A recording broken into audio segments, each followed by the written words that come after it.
Jewish comedy has historically been a survival mechanism to cope with a history of trauma and anti-Semitism. But now a bold new take on the story of Anne Frank is coming to the New York City stage. Dear Kitty, I really don't need pity. We got allied activities, bombing near cities, making things appear shitty. But all these talents in me balance out the bad shit. Add it all together, when we rap, I'll have a smash hit. You heard the minister shout to the Netherlands. I could have been a prisoner, but I got better plans. Cause this little girl's literally unlimited literary ambitions. Will be clocking top profits in nonfiction. I'll revise to precision, organize every thought and dot all these I's till I finish. After I've read it, I'll edit and edit until it's better. This theory moves to revision, and baby, I'm my own editor. I'm finna rewrite my diary until the publishers are hiring me, and I'ma let out this fire in me. I'm finna rewrite my diary.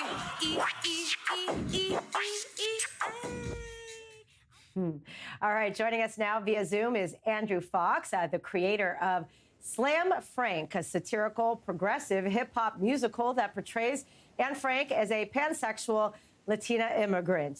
Thank you for being here. Thank you for having me. What an act of creative inspiration, and tell us how you had that aha moment. We know obviously what's been going on, in the wake of October 7th, but then someone put some kind of woke post on X that went viral, like if Anne Frank, ever acknowledged her white privilege. Clearly, that's a trigger for a lot of people. So how did that lead to an aha moment? So the inspiration happened well before October 7th, 2023. The original tweet was in 2022. And there was actually it was a large Twitter thread. It took off on Tumblr, Twitter, TikTok. It kind of spread everywhere. But the original version of it, actually, the first one I saw was in 2020. The first tweet that was like, I can't believe they had me crying over a middle-class white European girl, right? The actual idea, I don't remember when it came to me. I just know that bad ideas come to me all the time. They float through my head, and then I chuckle at them, and then they go away. I'm usually high when it happens. And then this time it just stuck around, and it just kept circling. Wouldn't it be funny if you wrote a musical from the perspective of the person who would make this tweet? And I was like, ah, ha, ha, ha, kept batting it away, and it just kept circling in my head, and it refused to leave unless I wrote the musical. Wow, so there you go.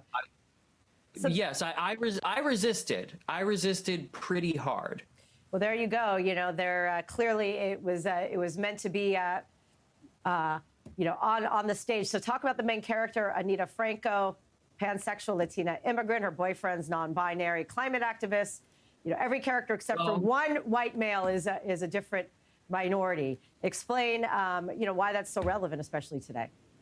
Well, first we do have to get our language correct here. Peter Van Dannen, this is non-binary, so they are a non-monogamous partner of Anita and not a boyfriend. The main character is Anita Franco, a Latinx immigrant from the barrios of Frankfurt, and she is working at being a writer, trying to figure out what it means to be a creative, expressive person in a world where art needs to change the world and where you are responsible for making the world a better place by any means necessary.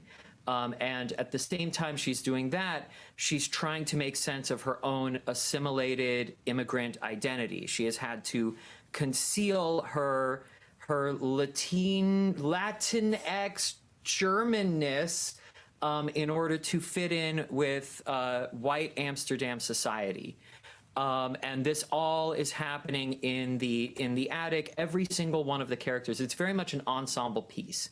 So every single one of the characters has a new identity or stack of identities that they are exploring. And the journey of the show is the self-realization of all of these different non-Jewish identities.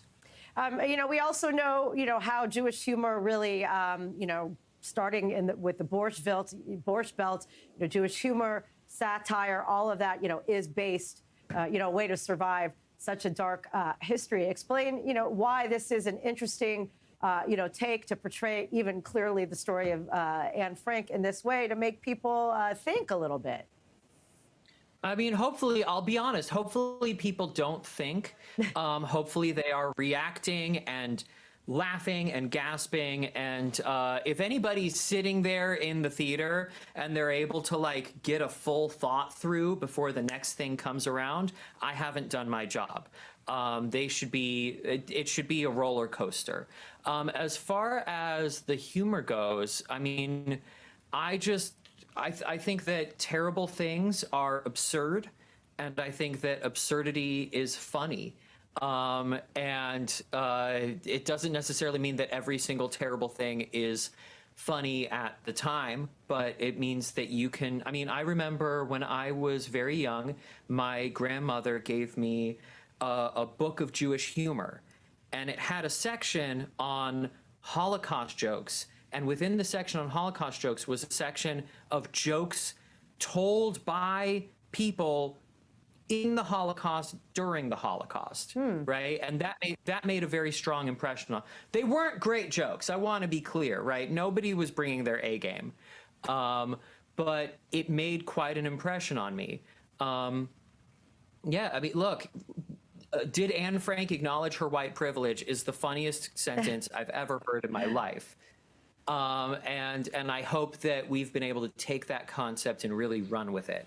Yeah. Well, you have, and it's very brave. Explain how, satire, is such a creative way to, to open up, channels of common, understanding. I mean, laughter is laughter, and it really kind of is a pressure valve in a way when people laugh.